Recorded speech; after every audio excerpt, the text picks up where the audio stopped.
Boa noite, senhoras e senhores alunos. Nesta videoaula, nós vamos estudar a função do segundo grau. Nós vamos definir e explicar pontos de máximos e mínimos. Espero que gostem desta videoaula, curtam, se inscrevam no canal e compartilhem, para que esse vídeo tenha prosperidade e seja útil para mais pessoas como vocês. Então vamos então à aula sobre função do segundo grau.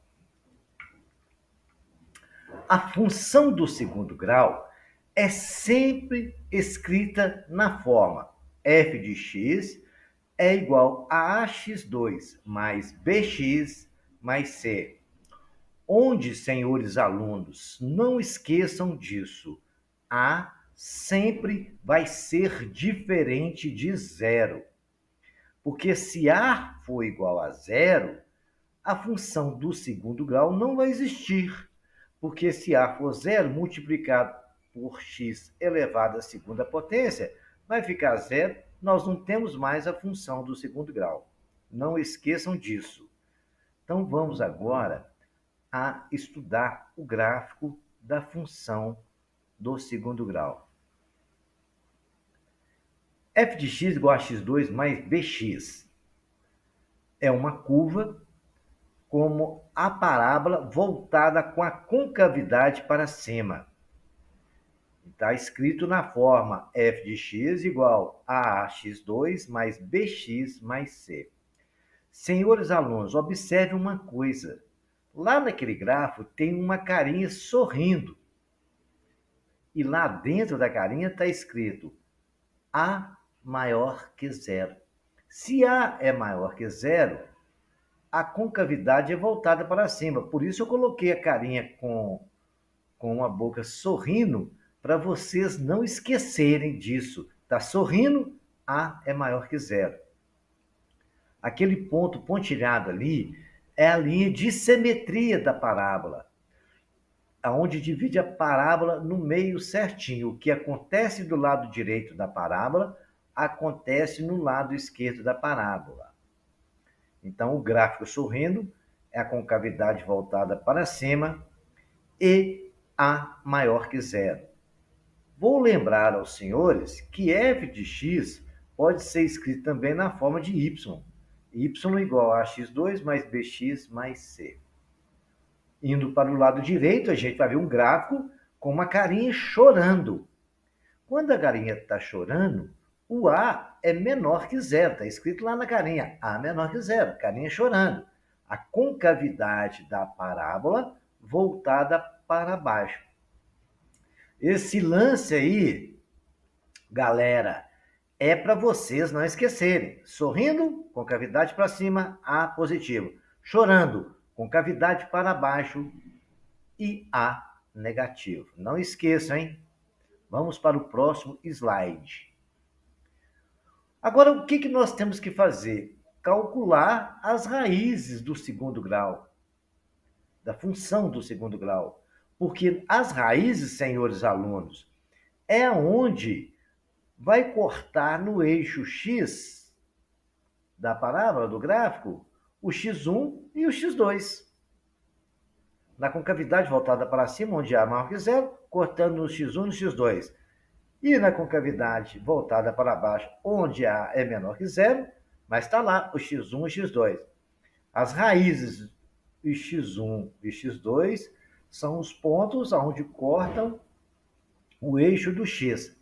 Lembrando a vocês, quem assistiu a aula de gráfico da equação quadrática deve ter observado que eu coloquei lá, que o eixo de simetria é o ponto médio entre x1 e x2.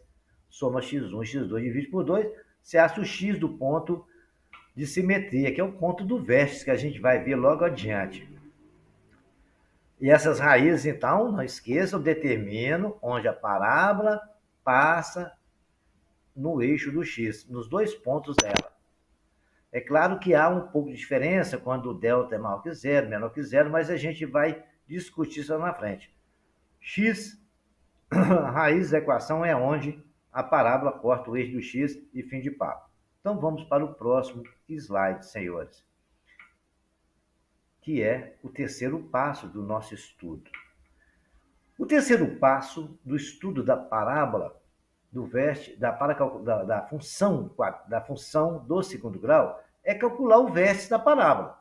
O vértice da parábola, eu já expliquei no anterior, é onde há o eixo de simetria, onde começa tudo de novo para repetir o que aconteceu de um lado, repete do outro. E o ponto do vértice, o x do vértice é dado por menos b sobre 2a. E o y do vértice é menos delta sobre 4a. Então, nós temos o ponto, está desenhando, o carinha que está lá em pé está mostrando, ó, o ponto do vértice é ali. Ali você tem o x, o valor, y, o valor, você determina o vértice. É onde a parábola passa e começa tudo de novo. Tanto se ela for para baixo, para cima, sempre vai acontecer isso. Vamos ver agora o nosso quarto passo, que é importante observar. Olha lá, gente, as estrelinhas estão até fixando e nos mostrando a importância do C. A parábola vem ax2 mais bx mais c. C é o termo independente da função do segundo grau. E a curva da parábola corta y exatamente no C. Então, C determina onde a parábola vai cortar o eixo dos y, qualquer valor que ele for. Se ele for positivo, ele vai cortar do lado positivo. Se ele for negativo, ele vai cortar do lado negativo. Se o C for zero, a parábola vai passar em zero. Se não existir o C, né? Quando não existe, ele é zero. Então, o valor do C é onde a parábola do nosso gráfico, da função do segundo grau, corta o eixo dos y. Não esqueçam. Então, vamos agora ao nosso quinto passo. Está escrito quarto passo lá, mas esse é o quinto.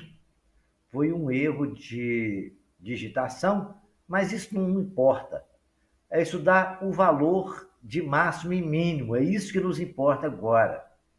Vamos observar uma coisa. Eu fiz uma tabela onde a gente pode fazer o estudo de tudo. Vamos estudar primeiro o A maior que zero.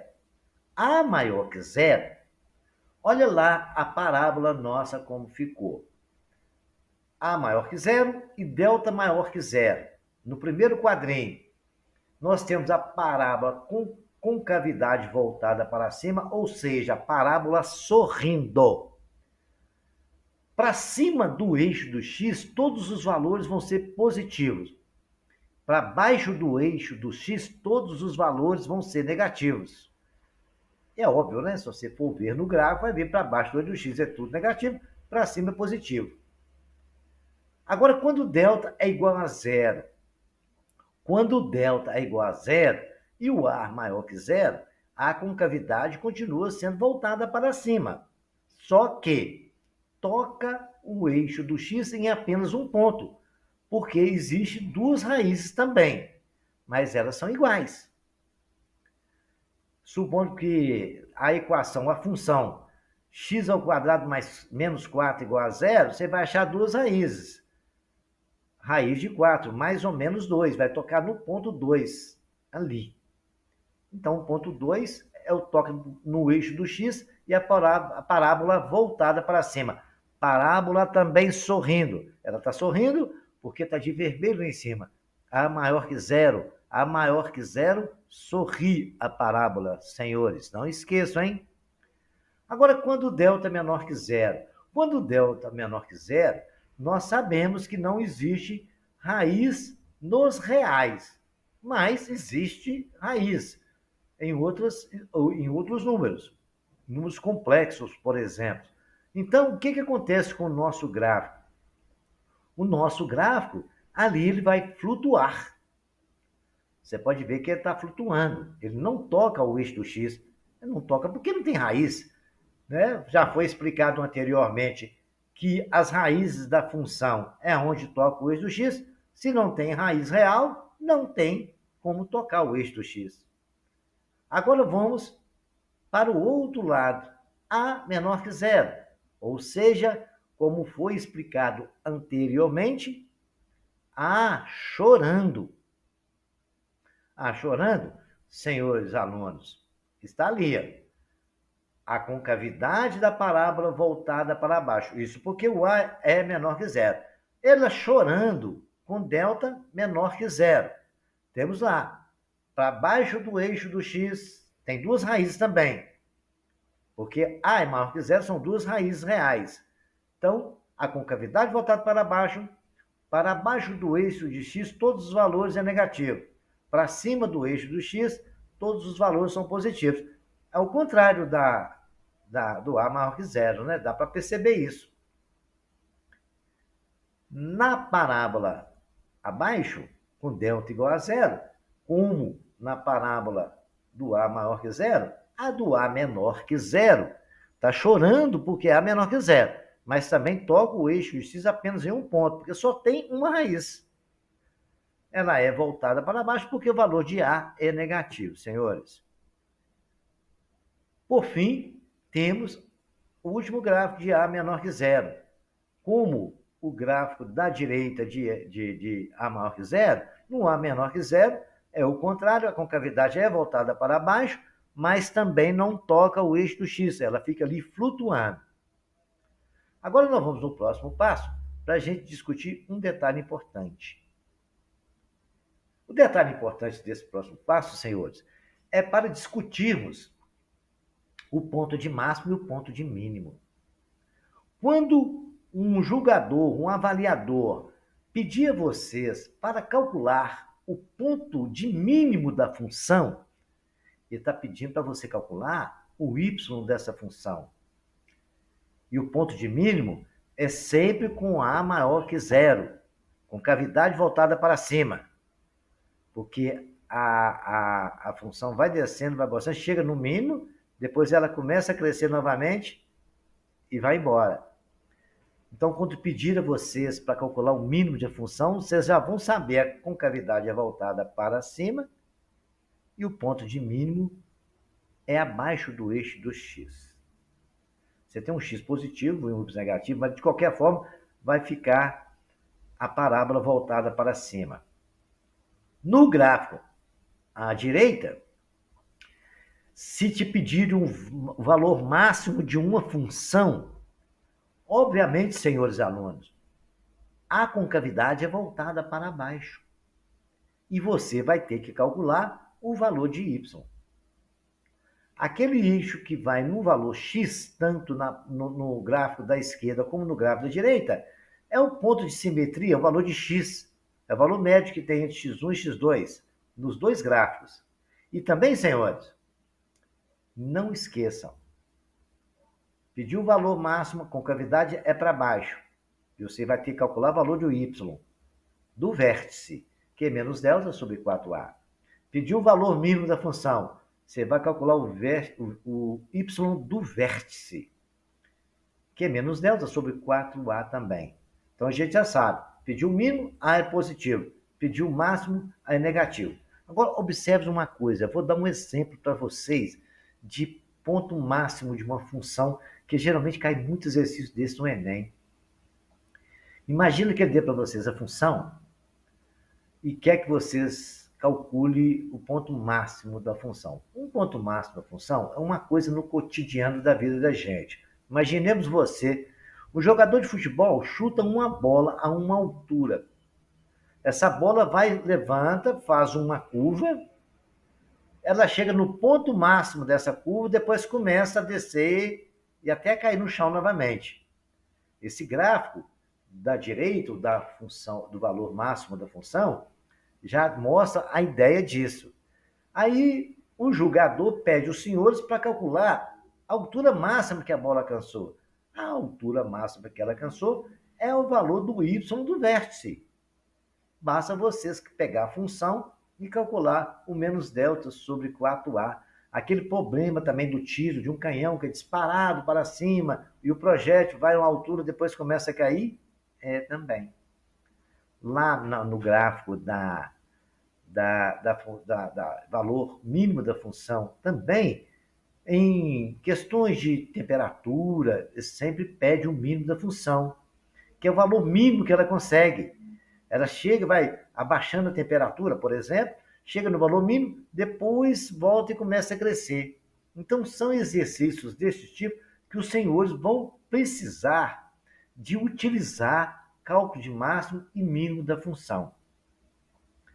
Aqui está o que nós precisamos discutir sobre função do segundo grau. Espero que vocês tenham gostado, entendido a explicação, que curtam o vídeo, se inscrevam no canal e compartilham. Não esqueçam de clicar no sininho para vocês receber notificações de quando eu postar novos vídeos. Tenham boa noite e fiquem em paz.